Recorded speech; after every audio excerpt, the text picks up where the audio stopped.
Oh my god, and hello, and hi, and how are you? Gosh darn it, welcome back to the Clips channel. It's me, your pal Goose, and today we're going to talk about a couple of more videos that are from the cooking world, of which I am a frequent attendee, in that I was a chef for a very long time, and so I've done a thing or two in regards to cooking before in my life. So what I'd like to do today is play a little bit of a game. Is it rage bait? After each video, I'm going to ask you guys, is it rage bait? And you're going to have to go ahead and leave your answer in the comments below. It goes alongside with a arbitrary rating system that I've come up with myself, with a number out of 10 for whether or not I believe that the video that we just watched is entirely accurate or not. All that being said, and if you happen to like the commentary that you hear today, please do me the favor of subscribing. I appreciate it greatly, and it's the best way that you can help this channel grow so that we can make even more Clips videos with even higher production values. But with that being said, let's get to our first cooking video. Alright, well, before we've even had a chance to get started, I can kind of see that this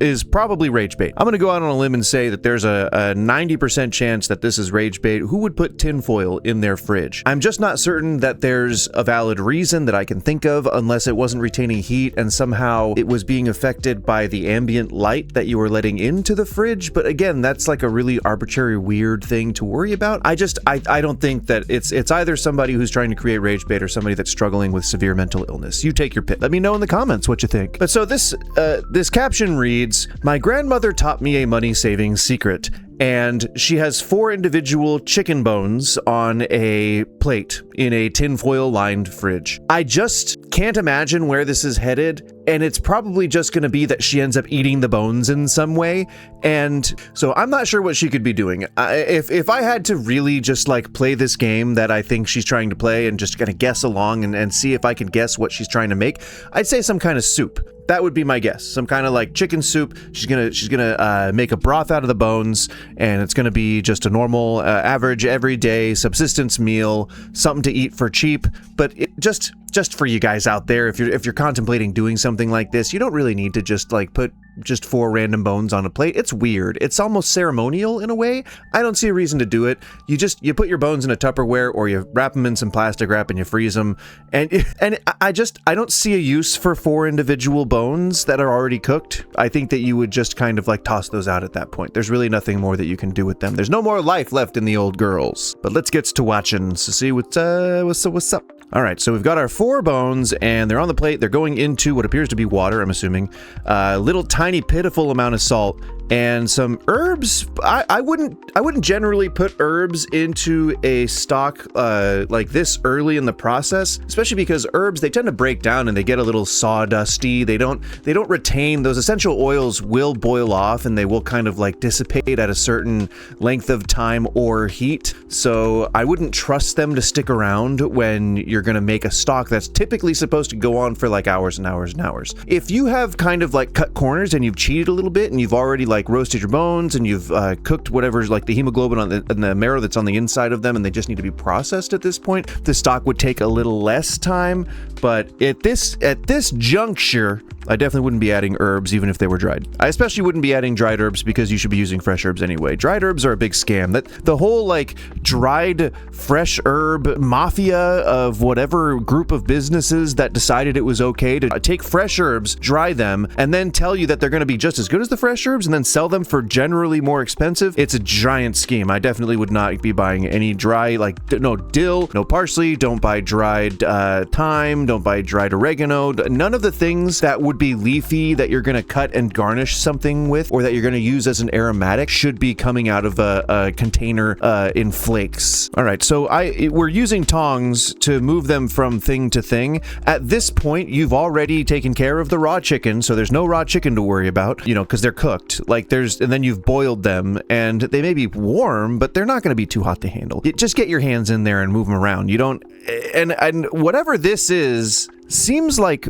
parchment paper? I don't think that you need to treat bones with this much reverence. You throw them in an empty sheet pan and roast them if you need to, but they're already cooked. So I don't get the point, I don't understand what we're doing here. And you're putting them in the oven, I guess, assumed to roast. And I know plenty of people who would tell you that you're committing a cardinal sin if you break pasta up before you put it into water. And in general, I would agree, but kids in Italy learn how to cook on like shortened pastas, you know, like people cut their pasta up, you know, like I think every kind of family does things a little bit different, and every individual who eats pasta does things a little bit different. You can cook it any way you want. There's no like set standard for how long pasta needs to be. All right, so you're pulling it out. You're gonna do a food processing on it. You're turning it into bone dust. Okay, so this is probably gonna go in a garden. At this point, it is no longer really food. I wouldn't consider bones food in the first place unless you're going to process them by making them into a stock or turning them into a sauce or something like that. But it's a good idea to try to repurpose as much things as you can. So turning them into bone dust or bone meal for your local garden or your community garden or whatever the hell you got going on, totally cool. I think it's probably way more effective if you don't cook them. But then again, whenever I see people making bone meal, I think they're cooked as part of a slurry. So there's every chance that this could be the proper way to make bone meal, but I don't know why you would waste parchment on it, and I don't know why you would waste resources to process it further into dust. It doesn't seem like a good return on investment for the impact that we're having to the environment here. And I know that sounds all hippy-dippy-ish, but if you're a chef, you kind of have to give a shit about the environment. You know, most of your stuff comes from there, so it's pretty important. Oh, wait, I'm sorry. Hold on. Did I just see holes in the top of that container? All right, so you've cooked pasta and made bone dust. I hope you don't do what I think you might be doing. I guess we'll see. All right, good. We got pot. No. You don't sprinkle bones on pasta. I feel like maybe I'm old, maybe I'm like an old person and we had different values growing up, but I don't think that's grinding up and sprinkling bones over pasta is necessarily something that we really need to be doing as a society right now. It's not the Great Depression. We are not living in furniture. You know, I don't think that we're necessarily at this point in civilization where we need to be doing this. But don't grind up bones and put them on pasta. That's a bad idea. Not to mention the fact that, like, you're never going to grind those bones fine enough to not just create little shards that are going to cut your throat on the way down. Occasionally, all right? Maybe that's my smallest gripe with it. But also that they're tired. When you have something that has just been repurposed and repurposed and repurposed and repurposed, it becomes so lifeless and so like bereft of any like essential oils. Like there's no fats, there's no proteins, there's no anything that's holding on to that. It is just pure connective material at that point. And it's not even like the good kind of connective material that makes sauces all velvety and rich and delicious. It's the bad kind, the kind that's made of calcium that doesn't break down. So like, there's no reason to be doing this. There's no health benefit. There is no flavor benefit. There's gonna be no flavor in it. It's gonna taste like sawdust. Why did you blanch the bones, add the herbs to the water, cook the pasta in the water, and then just grind up the bones? You could have just used the water. That was where all the flavor went. So this is definitely, I mean, make up your minds.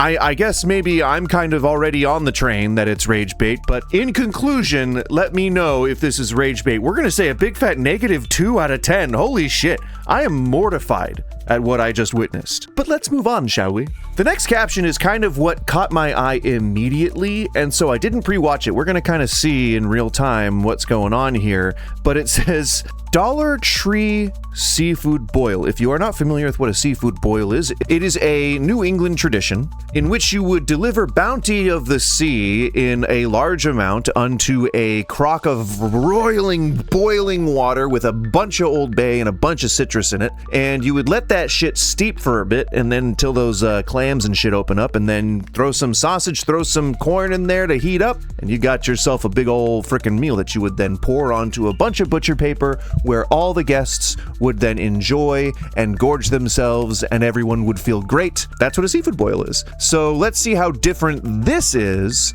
judging just by whatever you can get at Dollar Tree. How different is it from what I've described? And in general, you want to use like the best products that you can. You want to use the best types of seafood and the best quality. Let's see if that's something that you can find at Dollar Tree. Never gave a damn, I ain't never.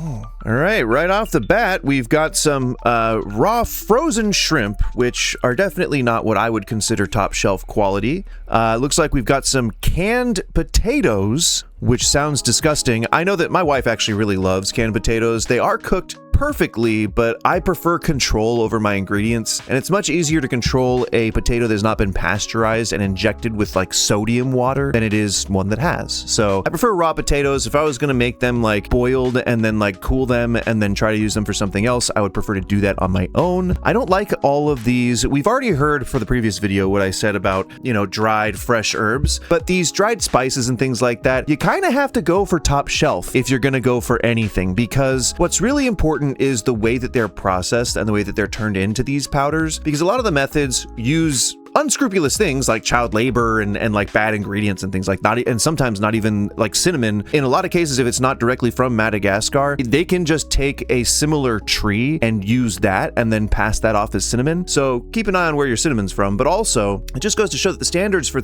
like organizations that regulate these things are kind of like few and far between. So almost no one's held accountable when they actively, you know, deceive people about things like this. The important part of all of that is you want to go for a reputable brand when you look for dried spices, like dry mustard, dried chili powder, I guess, yeah, chili powder blends from Mexico or from like South America. I wouldn't be getting minced garlic or chopped onion in dry form. You would kind of just want to do those on your own. I know that it's daunting for home chefs to want to actually like cut onions and cut garlic, but knife skills are probably one of the easiest ways to ensure yours and your family's safety in your home kitchen, because a clean blade and a sharp blade will cut a lot smoother and cleaner and with less pain than a dull, dirty blade. And so what you want to do is you want to learn knife care. You want to learn how to treat your knife with respect. And it's just like gun safety, you know, the same stuff. You want to make sure that you're not being like putting yourself in a position where you could potentially misfire and hurt somebody. It's the same thing with a knife too. They teach you that in Boy Scouts. I know because I went to Boy Scouts and like they're like all about knife safety, but it's especially effective as a chef or as a home cook, because then when you're teaching your kids how to cook, you can get like the shitty knives and you can get like the little like the kids friendly knives, but also you can teach your kids how to like grow up cooking for themselves, which is going to save them tens of thousands of dollars by the time they're out on their own, which is money you don't want to be covering as a parent. I can tell you that much. I'm not a parent, but I have seen parents paying through the nose for their kids just because they didn't like teach them the relevant skills when they were growing up. And like, you know, I mean, we could be doing that. But so in addition to everything else, it looks like we've got some corn, which, okay, corn doesn't not belong in a seafood boil, but it would be whole cobs. Like that's kind of how you would normally do a seafood boil. I know that a lot of this is supposed to be like a poor person seafood like boil. Like this is what I would cook if I was doing something, because I am myself a poor person. But so, okay, so we've got, it looks like pepper, I think it's like hard or like coarse cracked pepper in there. It's like the unlabeled one. So then we've got sausage, and I think that might be 2 cans of potatoes. So I think we've covered everything that's in this screenshot here. So I'm just going to let it play out. And lemon juice. All right, so you got your dry together, which is always a good first step. Get your aromatics in the bottom of the pan. That's a good second step, though it's a little, there's water in there. I don't know why you could let them sweat a little bit before you put water in, but that's fine. Don't add your lemon juice right away. Don't do that. Will dissipate. Again, those essential oils, things like citrus will turn bitter. Like if you put the peels in there, the peels will leach out and the pith and the peel will both taste bitter. And same thing with the citric oils. So like if you have like a lime or a lemon and you're putting them into like a stock or something, those essential oils are going to leach out and they're going to turn volatile. And then I think that's when they start to get bitter. They start to taste scorched, and they'll add like a bit of a bitter taste to whatever it is that you're making. So I always say like just err on the side of zest and juice for things like that, but always add it like closer to the end when you're not doing hard cooking anymore. Only do it when you're like simmering or something, you know, because then it won't be so tasteless. It won't like rob the dish of all that flavor you could be imparting by putting those lovely things in there. And you don't necessarily need to cook the shrimp separately, and they look shell on too, which is kind of cool. I would say, you know, cook them separately if you think that that's a thing that you need to do for the batches. It actually just looks like what you're making right now is cioppino. It's lacking putting any like, well, there's the corn. Okay, the corn and the sausage. It makes it like a seafood boil cioppino, and now you're putting rice in it. So now it's more like a jambalaya. And if you were to make a dark roux and then boil that into it, you would be making something similar to a gumbo. Then you'd have to add a few more things to it, but it's kind of a good base for a gumbo. I honestly don't hate anything that I've seen in this. I don't really think that you should be buying your fish from Dollar Store or Dollar Tree, but it is shrimp. It was shell on, so shell on shrimp stay fresher longer typically, and it was frozen, so I think there's very little chance that it could have been like contaminated, but the danger is always that it's going to defrost and then refreeze and then defrost and then refreeze, which can introduce some frost-resistant food-borne pathogens and cause a risk for food illness there. And the reason I mentioned food illness is simply because when places like Dollar Tree offer products, they pay their workers about commensurate with what the price of their products would reflect that they pay their employees. That is to say that they probably don't pay them very much. Employees at Dollar Tree are not paid to maintain the fridges, they're not paid to maintain the facilities, they're not paid to maintain even really like health code laws. Let's just simplify all of this and say that the less you're getting paid, the less inclined you are to take care when you do your job. And not to say that that's a representative of the entire Dollar Tree chain, but it is absolutely a poverty thing, and I would hesitate to get seafood or things that are highly perishable from discount stores like Grocery Outlet and Dollar Tree, just as a general rule. You can feel free to get like steaks, and I've gotten kind of queasy off of a little bit like some of the processed meats like the ground beef or the ground sausage before, but again, they're buying those things in bulk from other retailers, so it really could have just been a problem in transit, or it could be an issue with the holding on the way to there, or like during the time when they were trying to sell this product and it didn't sell. All that kind of stuff contributes. There's a whole big dark underbelly to the retail bulk buy-in discount store phenomena, if you will, and it is pretty prevalent in some of these circles. So especially because a lot of groceries really only pay minimum wage, and they have to abide by razor thin margins, etc., etc. So you know the whole thing.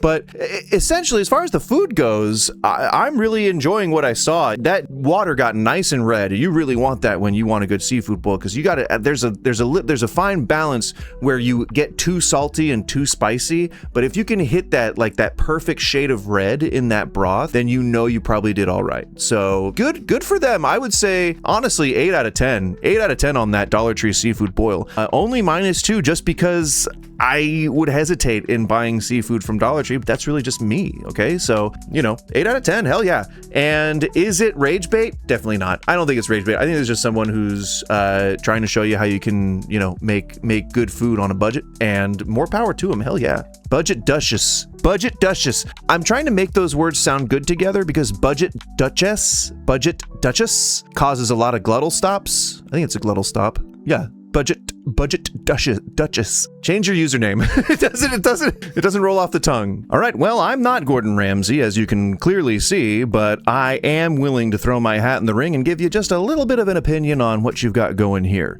This is your first attempt at a beef Wellington, and I would say that the crust looks undercooked to begin with. It's quite an auspicious start, but I do have to say that it looks undercooked. I also don't know why you are using a knife to cut on a sheet pan, but I feel my skin crawling already.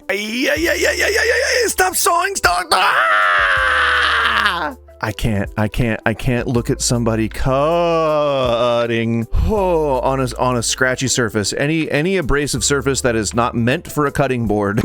Like I just feel that shiver up my spine, and it makes me grit my teeth. I hate it. It gives me a headache immediately. That being said, also, I think she throws the knife in a second, which I'm also super not happy with. But in terms of how that color came out, it really depends on how you like your steak. I personally like it a little bit more rare than that. And it's funny, as I get older, I don't know why I prefer this, but as I get older, I start to like my steak a little bit more well done. I started out with nah, I need that shit blue. I need it blue, and I need it still mooing. And then it just years, as the years went by, it kept getting more and more done. My reasoning, I think, is understandable. It's because the more places that I go to, the more I find that chefs have their own sort of scale for what they believe the donenesses look like. And for some reason or another, nobody seems to be able to get a medium rare exactly like how it's supposed to be. me, and it's for one of two reasons. Either they don't know, or because they're trying to abide by the law. They're trying to abide by what the NRA states and what their health department states, whatever their local municipality is. And that usually means that you have to overcook whatever it is that you're making, or that you end up undercooking because you're overcompensating. You're trying to be like, nah, fuck the rules, whatever. The point that I'm making here is that I just don't like the inconsistency of the results of the steaks that I've gotten at the restaurants that I've gone to in recent years. So I've just started ordering it medium. Every time it usually comes out perfect because everyone knows what a medium's like. That's probably the number one selection that they get most often. So it's just the easiest for the cook back there to rationalize in their head and to execute. And I don't want to have to go like, listen, can I get it rare, but I want it at 125. I want it rested at 125 up to 128. But yours, to my eyes, the crust is undercooked and the steak is overcooked. But for a home cook, this looks fucking terrific. This looks great. I would say, were I Chef Ramsay, totally not his accent. You know what? Let's roll with it. If I was Chef Ramsay, then what I would be doing would be eating that with a plum tea and Julie Rechnard biscuits, washed down with a room temperature to warm ale of cream. That's my Gordon Ramsay. Rate it out of 10 in the comments, please. I made this by memory since I've seen your recipe so many times and I've had it 3 times at Ramsay's Kitchen. Now, all right, I'm just gonna say what I wanted to say because I think it would be funny, but I don't mean it, all right? If you've had it that many times, you have zero excuse for making it as shitty as you fucking did, so get back in the goddamn kitchen and make it again. I don't mean that, because you're a home cook and you're an innocent person and you probably just made this because you wanted it to be fun and delicious. But that is what I wanted to say, okay? But all in all, I'd say it looks pretty good. I would eat that. I would gladly be a guest at their house if they were serving that for dinner, and I would probably just really want a delicious wine to pair with it, honestly. You got everything there. You got your vegetables, you got your meat, you got your bread, you got your butter, you got your, I think butter is its own food group, right? You got your, maybe there's some milk in there. I don't know. I don't think there's milk in there, but you know what? You can pour some milk on it. Pour some milk on it. You got milk Wellington, you know? Hey, why the hell not, you know? Treat yourself. And if you don't treat yourself, who will? So I'd say for this one, I'm going to go with 6 out of 10. Not bad, but let's go ahead and move on. So for this one, we have a man who is eating some cereal, and so it doesn't look like maybe he's going to be cooking anything, but it might be that he has like an interesting anecdote. So let's find out together, won't you? Won't we? Ever works, you know? In the 90s, there was a thing called oatmeal. He said swirlers. In the 90s. And I liked it. My parents wouldn't buy it often, but what we did have was Honey Nut Cheerios. Okay. So as a kid, oatmeal swirlers. I said, how can I make this? Well, I can make it with Honey Nut Cheerios. Okay, so as a kid, I feel like you're about to make this, but as a kid you were going to do this, so it's a pleasant story, but are you trying to tell people to do this now? So what I would do is I'd take my grape jelly, I'd put it into my Honey Nut Cheerios, all right? I toss my milk in it, I swish it around, and I got my oatmeal swirler. I'm sorry, what the fuck are oatmeal swirlers, and why would they involve grape jelly at any point? That's confusing to me. I'm gonna look that one up in the editing bay, which is this same room. I'm gonna look that up when I'm in the editing bay tonight, and we'll see if we can hunt it down. I've never heard of that before. Oatmeal swirlers. Okay. I'm gonna go out on a limb and say that you shouldn't be putting grape jelly in your cereal, but then again, you know, I guess if you want to put something in something else and then eat it, then please feel free to do that. I'm not gonna police what you eat, but I don't know that this needs to be a creation. Then again, neither did, what was it, the combination of grape jelly and peanut butter that came out for a short time. That didn't need to be created either. There was plenty of peanut butter and plenty of jelly. You didn't need to combine them. This is oat cereal, right? Oat cereal. Got the grape jelly. You can put strawberry if you want. Milk turns purple. Purple, okay. What can be better than this? Nothing. It's when you're delicious. a kid, and I've told people yeah. over the years, I said, you gotta try this. They say you're out of your mind. Okay, so over the years, you've been trying to get your friends and family to eat this grape-flavored oat cereal, and they've all refused. Nobody likes this cereal. Nobody wants to try it because they say, you're crazy. I'm in my 40s. I'm not going to put grape jelly in my cereal. Are you still trying to get them to do it? You still trying to convince your friends to put grape jelly in theirs? I don't know if you are. Maybe you've run out of them at this point because now you're here on TikTok trying to show people that they can have grape jelly in their cereal. May I never be so bored. Not out of my mind. This is good. Look at this. You got purple milk. What can be better than this? I guess if you're 6, it's great. It's a novel idea if you're a child and if you just really want to have something wacky and like just kind of out there and you're like, oh, wait, whoa, we're totally breaking the rules with this grape jelly thing. It's like having breakfast for dinner. It's like having ice cream for dinner. It's like having pizza for breakfast. It's like all those things. It's like when you're a kid, you're like, ooh, I'm definitely breaking the rules now. But when you're adult, you're like, I just eat whatever the fuck I want. So you can just go and get your oatmeal scramblers or whatever the fuck those are called. Go and buy them. And if they don't have them anymore, I guess make the closest approximation. But come on, man. Like, I gotta guarantee you, I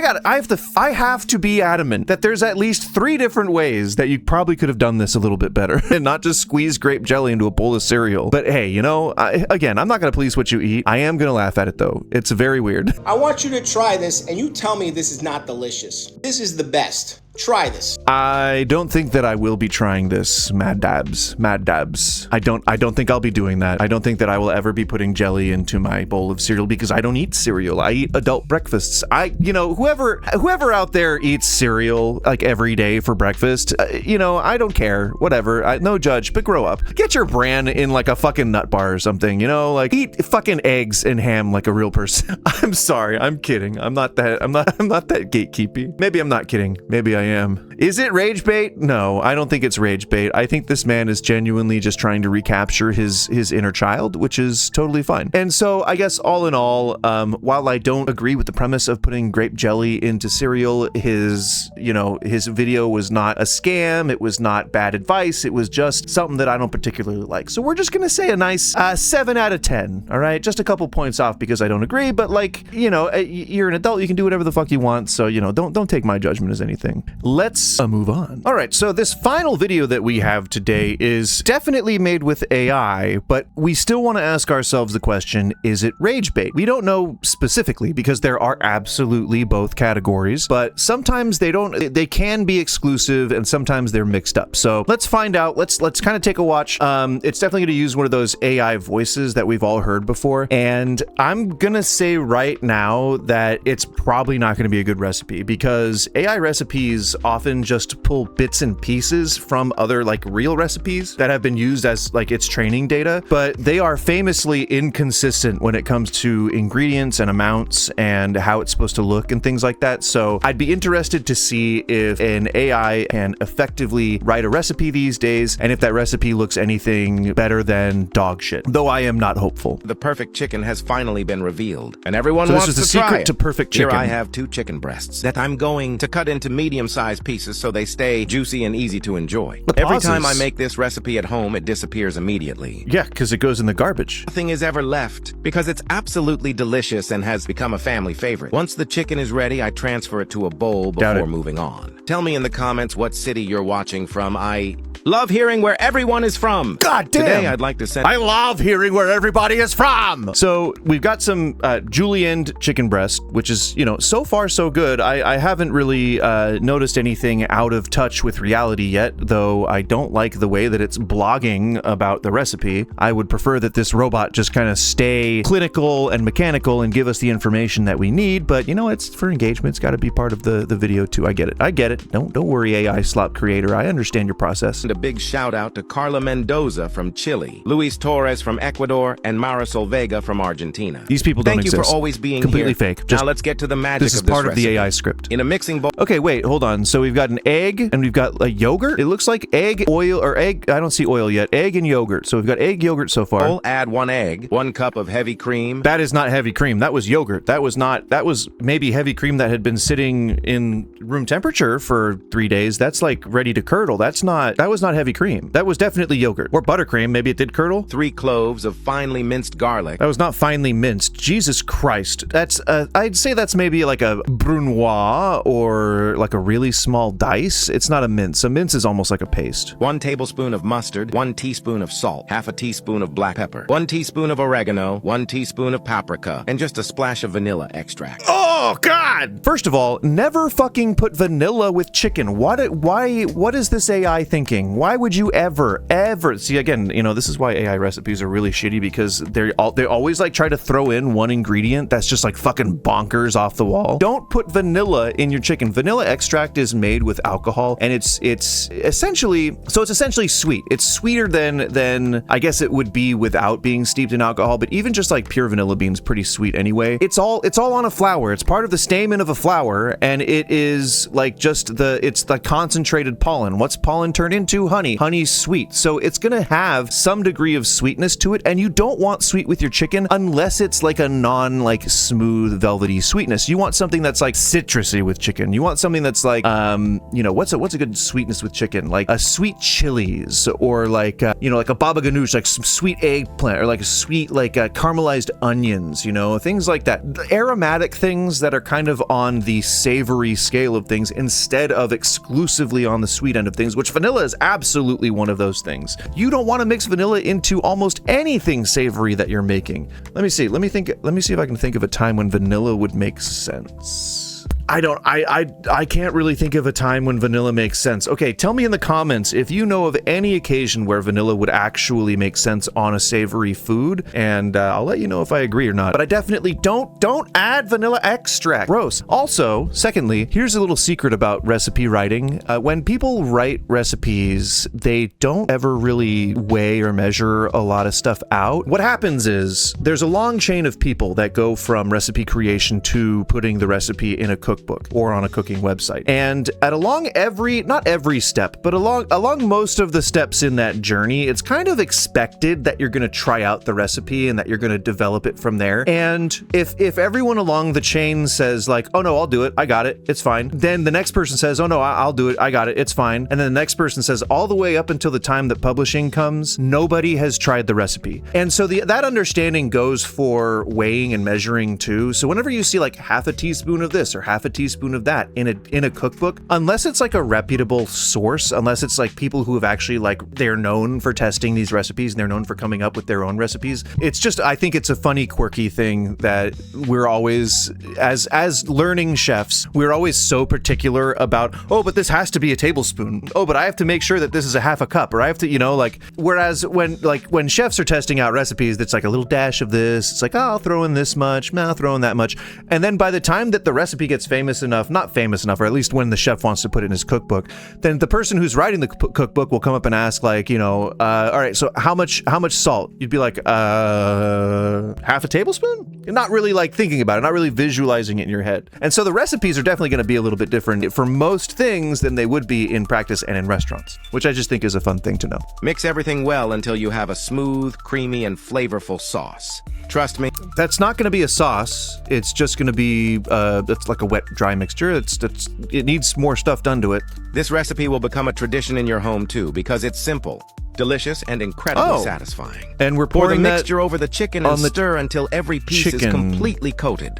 Next, sift half a cup of all-purpose flour directly over the chicken and we're mix making again. a sludge. All right. This is what would be called a sludge. You are essentially just turning the liquid into cake around that chicken when you do stuff like this. Coating makes all the difference, giving the chicken an amazing texture. Now comes the best part. Heat oil in a frying pan and carefully add the chicken pieces a few at a time. Let them cook slowly until they're beautifully golden brown. Here's a helpful tip. Recipe's getting ahead of the video. Don't overcrowd the pan. Frying in small batches helps every piece cook evenly and become you're overcrowding crisp. it. Turn each piece over until both sides are perfectly golden. The result is incredible. Crispy on the outside. Yeah, see, the way that looks, the way that it's puffing up too consistently there, that's actually a bad thing for fried chicken. So if you think of the surface of a crispy thing in terms of like getting right down onto the surface and looking from like a microscope's point of view, you would see it looks like a mountain range. It looks all like craggy and like pocked and all this kind of stuff. And that's where it gets the texture. That's where it gets all that crispiness. I mean, aside from all of the, you know, the proteins aligning and forming chains, yada, yada, blah, blah, blah. How food cooks, whatever. Science, yeah. But it is going to be way less desirable when it's all a flat plane than it will be if it's all like, you know, studded and craggy and all like rough and chaotic. If you have something that is especially smooth itself and you're not putting any kind of like leavening in there, like no baking soda, no cornstarch, nothing to fill the spaces where that air needs to go in order to aerate to make things crispy, then it's just going to be like a pancake essentially. It's going to be like a flat dough sort of batter sort of thing, and it's not going to, A, the chicken isn't going to cook properly underneath. Also, B, it's not going to be crispy the whole way through. It's going to taste like you've fried a pancake after wrapping it around chicken, which isn't as good as it sounds, because it actually sounds kind of good, but it's not good. It's not good for chicken, and all of this tastes like vanilla now, because vanilla is such an overpowering flavor that there's no way you're going to get it to leave your nose now, and it's going to infuse into the oil, and it's going to start to burn too, start to smell acrid. Tender and juicy on the inside with an irresistible aroma that will make everyone hungry. The aroma's vanilla. It will not make everyone hungry. For dessert, probably. Once they're done, place the chicken on paper towels to remove any excess oil. For the perfect finishing touch, you're not doing anything to it at that point. It's parsley dead over the by top. now. It adds freshness and beautiful color to the dish. Can you imagine serving this crispy chicken with a fresh salad, homemade French fries, or your favorite dipping sauce? Oh, a salad or French fries. The chain restaurant approach, I see. I'll be having neither, AI chef. It's a versatile recipe that's always a hit. Now tell me in the comments, what's your favorite chicken recipe? I'd love to discover some new ideas. And don't forget to rate this recipe from 0 to 10 so I know how much. I will. Thank you. I'm gonna say I would never, and 0 out of 10, because everything now tastes like vanilla, and that's all I can smell. So thanks a lot, food for everyone, damn it. And since you asked so nicely, I'm gonna give you a 1 out of 10. 1 for even daring to have the gall to put vanilla with chicken. Fucking gross. Well, that's going to be it for today's video reactions. Thank you so much for hanging out if you did, and thank you so much for laughing and chilling with me. And if you liked what you heard or saw, please do me a huge favor and subscribe to the channel. It is immensely helpful, and the only way that creators are really getting noticed these days is with likes and subscribes. And should you be so generous, your watch hours. I appreciate it so much. I've been Goose. Thank you. Drink some water, hug a loved one, and remember that, you know, even though things can seem kind of bleak sometimes, you do matter, and that the sun will rise again. And I hope that you have a wonderful day, and I hope that you have a wonderful week and wonderful weekend. And if I don't see you, then wonderful life. I've been Goose. Have a great day. Keep cooking.